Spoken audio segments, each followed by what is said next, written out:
Good morning, Madfesters. I know there's so many great talks today. Thank you for choosing to be here. It's an absolute honor for me to be on stage today with Efrain, who is a Global Creative Effectiveness Lead and DEI Lead at Reckitt. My name is Lynne. I look after our creative expertise at Kantar. And today we wanted to share, we feel your pain, but we have something to share today that I hope will make you feel better and equip you for success. So, creating digital content can feel painful.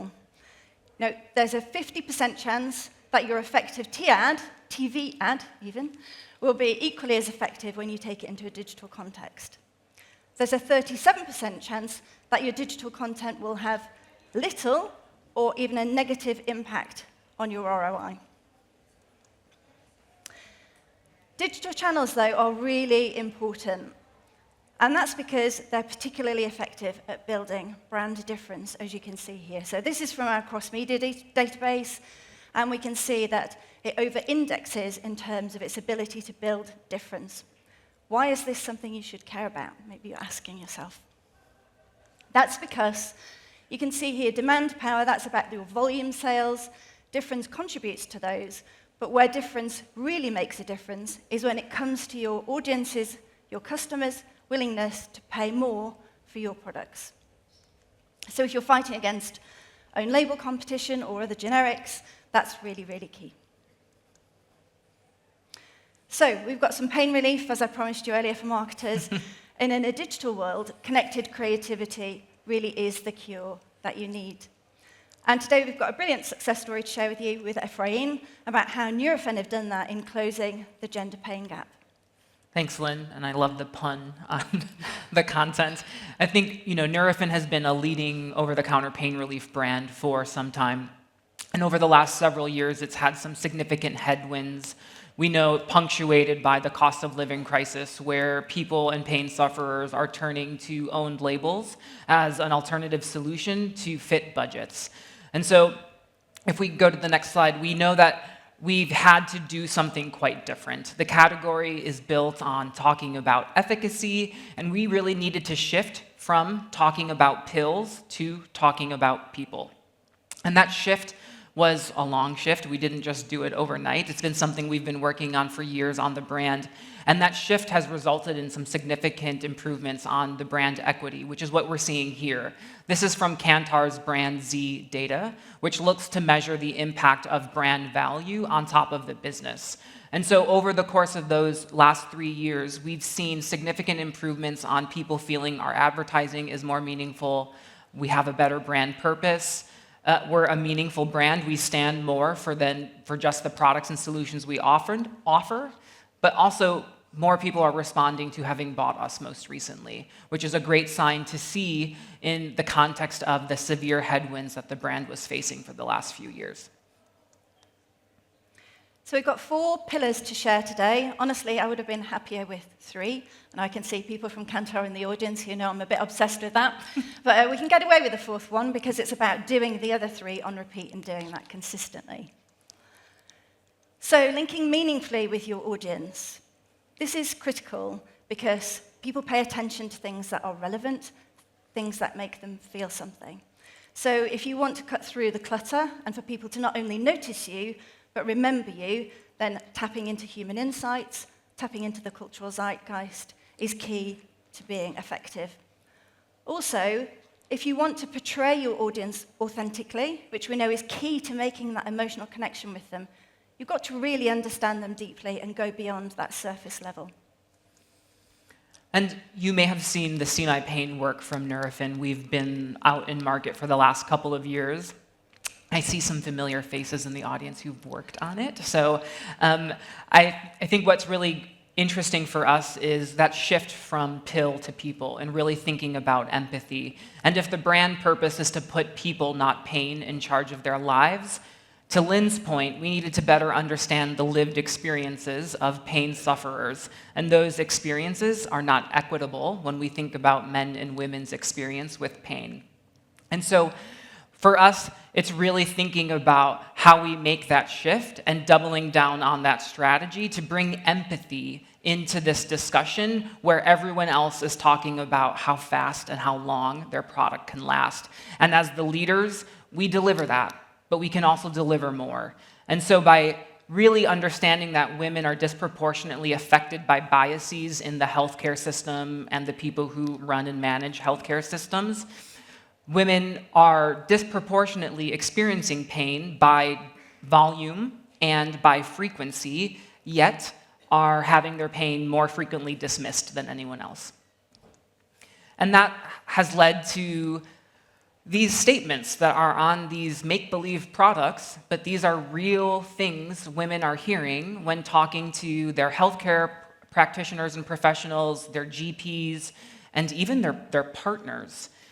We saw earlier that 1 in 2 women, feel like their pain is dismissed. 1 in 4 of them says that dismissal comes from their partners. So this bias just doesn't exist out there. It's something that's affecting women from getting fast and appropriate pain treatment. And so because of these negative experiences, almost 1 in 4 women don't go to seek out the issue that is driving that pain because they're going to be dismissed because that's been their experience up to date. So for Nurofen, we launched See My Pain, as you saw. And for us, it's not just about saying something, it's also about doing something. And it's when you do something and not just say something, you can have those deeper connections and really show the actions that the brand stands for and the change that it's trying to create above and beyond the products and services that it offers. And that has to be delivered with behavior change. And so this is a very simple framework on how you drive that behavior change, right? If we're going to enable women to have that equitable access to pain treatment, lots of things need to change, right? We need to be able to fight the biases that are preventing women, but also help enable them to have those conversations to challenge any bias that they may be facing when seeking treatment. And Nurofen has done this in multiple ways. And if we go to the next slide, you can see a very simple part of that ecosystem that we're pulling together. We've developed a pain pass. It's a simple tool for people, specifically women, to track their pain, also be able to communicate their pain, because describing your pain to a healthcare professional is quite difficult. Is it radiating? Is it electrical? Like, all of those things are in here to help people be able to express that, but also recognize when bias may be getting in the way of treatment and being able to combat that in real time through that pain pass. Because only 48% of women find it easy to describe their pain to healthcare practitioners. And if we're going to support them, we need to be bringing this behavior change. But it doesn't stop here. We've also brought together KOLs, academia, GPs and pharmacists to offer training for the future generation of GPs, but also with partnering with pharmacies like Superdrug, where we're training on bias training for their pharmacists and nurses to really drive that behavior change across the entire ecosystem that is providing and presenting barriers to women along their pain journey. And you may be surprised to know that even GPs have experienced this. So there are female GPs who've experienced that bias. So if you think that pain pass would be useful for you, it's available on the Nurofen website. I'm sure there are people in the audience who would benefit from seeing that. So what you've got once you've uncovered those insights are sparks, inspiration, a springboard for creativity. But what you've got to do is make sure that your brand is intuitively associated with that and not an adjunct to it. So creative quality is key. And what I love about it is what I spend my job doing, is it's something you can influence, it's something you can control. So what we're looking at here is data from our Link Plus solution on Kantar Marketplace, and we're looking at the relationship between the predicted effectiveness and actual in-market ROMI. And you can see that when you get it right, when you invest your money behind effective creative content, you get better results. So this is something, it's a no-brainer, right? Make sure your content is going to work. So if we look here we're looking at the 30-second YouTube ad. We'll come on and show you some Facebook assets shortly. we're looking at here, this is just a snapshot of its effectiveness. What you can see is it's effective in the short term and in the long term. And you can see the way it's been brought to life is really making that powerful emotive connection to people. So you've taken those sparks and brought them to life in a way that really works. It also works because it's really distinctive. It's in the top 6% for distinctiveness. So it really stands out and will be noticed. But as I was saying at the beginning, you can't just take the same ad, might be a TV ad. I mean, here Reckitt started in a digital-first way, which is a really powerful way to start that I would definitely recommend. But you can't necessarily take the same asset and expect it to be as effective everywhere. So you really need to tailor the way your ads are executed and brought to life so they're designed to win where they will be experienced.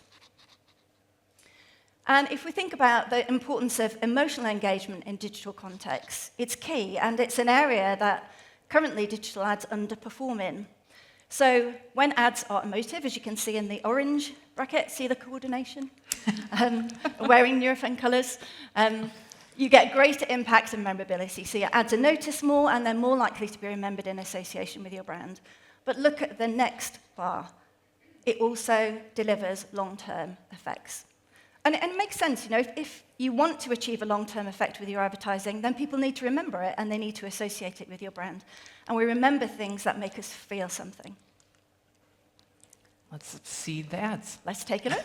This pain was like you were being tortured.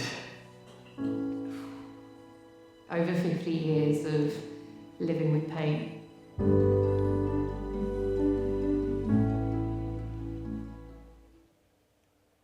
I don't think for 1 minute, if a man was sitting in my position, they would say, "You're just being emotional, Mr. Smith." I think if I'd have been told your pain's real, it'd have saved my mental health. These are just simple cut downs from the longer spot to show how we were still able to convey that emotionality in a digital format, in a much sharper format. I think oftentimes it feels like an impossible creative challenge to deliver that emotional connection in really short content experiences. And what we were able to do is kind of overcome that. But it's really thinking about the emotionality and that connection. Is it able to come through? And we brought that type of thinking not only to our digital content experiences with the pain sufferer along their journey, but we really thought about what that looks like across all sorts of known touch points that we have. So whether that's equipping TikTok GPs with the really powerful data to bring that message to life to their native audiences on that platform, to being in morning daytime TV talking about the issues and what Nurofen is doing and the call to action. We've talked about the pain pass.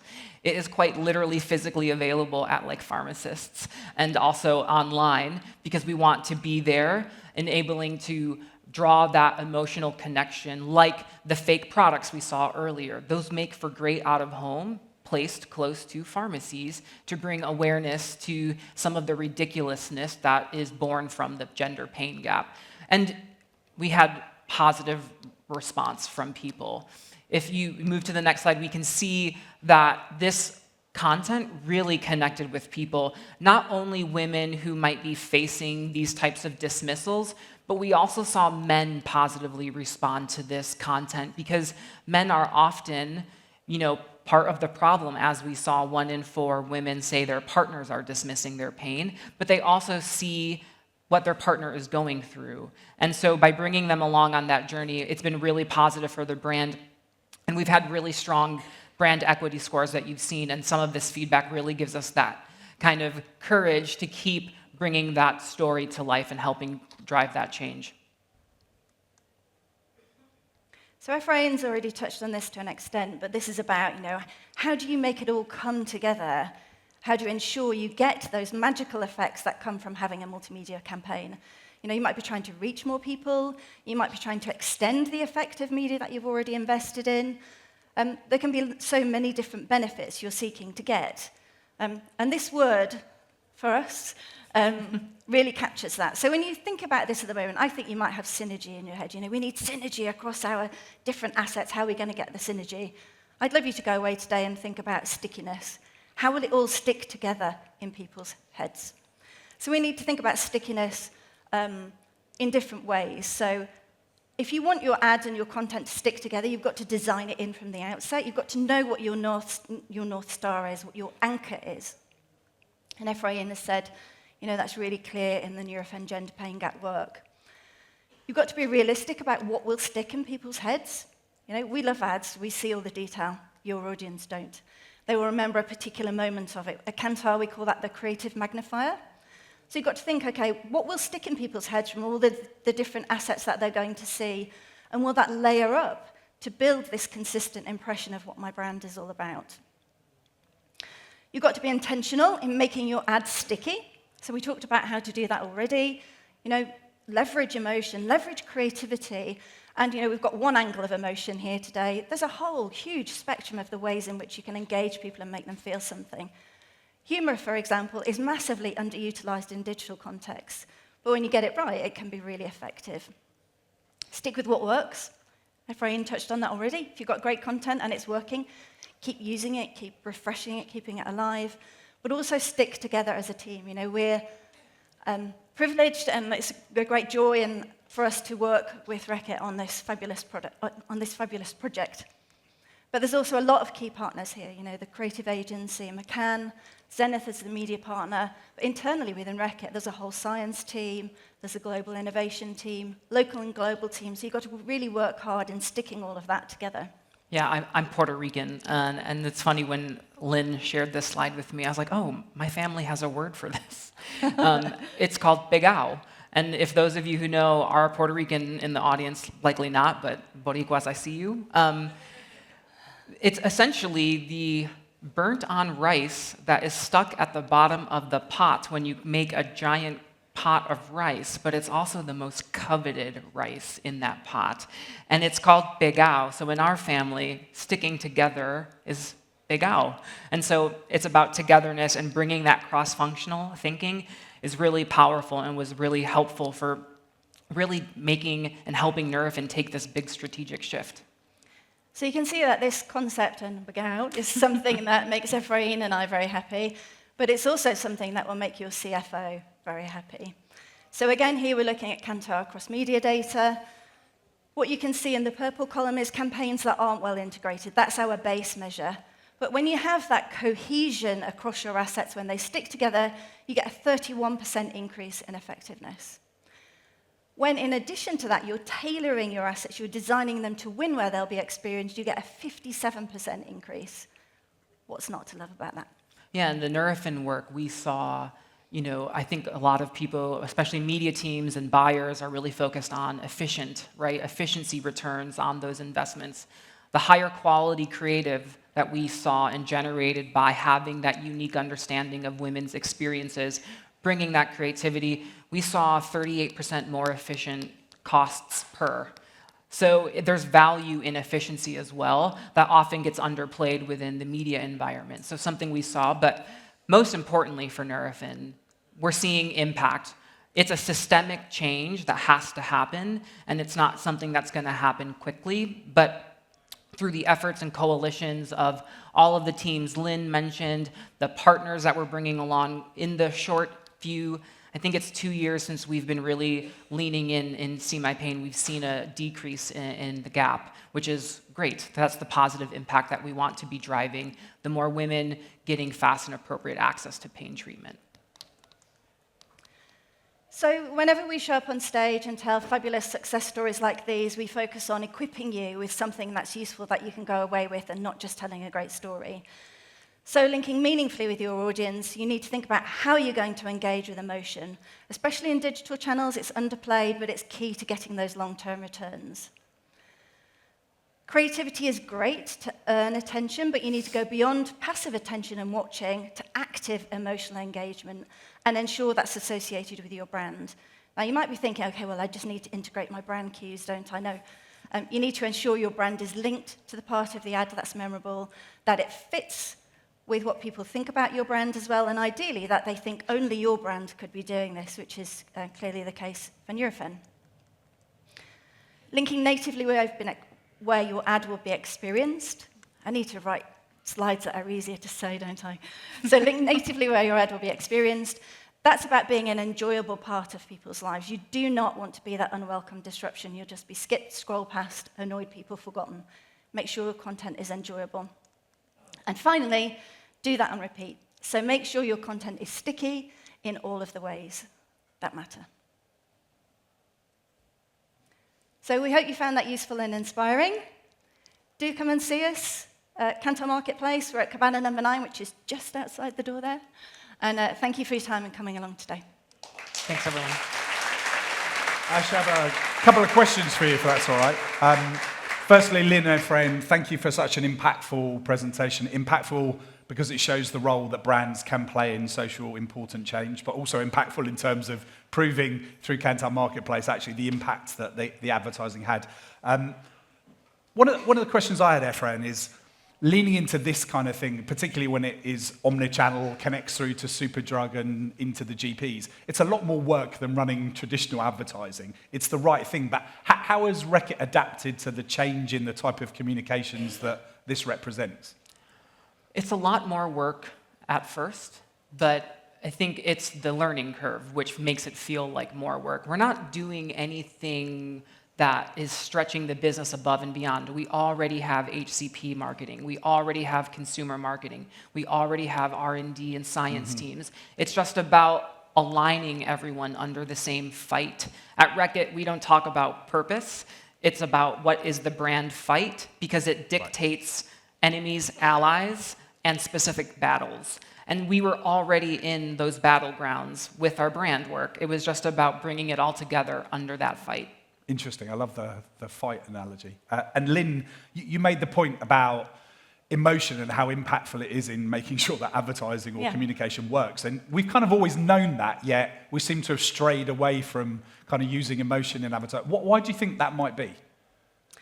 I think it's the focus on performance marketing, short-term returns, which leads you naturally to being quite tactical and focused on product efficacy claims or anything that you think might get you the click. But clicks don't correlate to in-market outcomes, and we need to make sure that digital is delivering those long-term returns, so creating those memories is key, and emotion is fundamental to that. Great. Well, thank you both. Please put your hands again together for Efrain and for Lynne.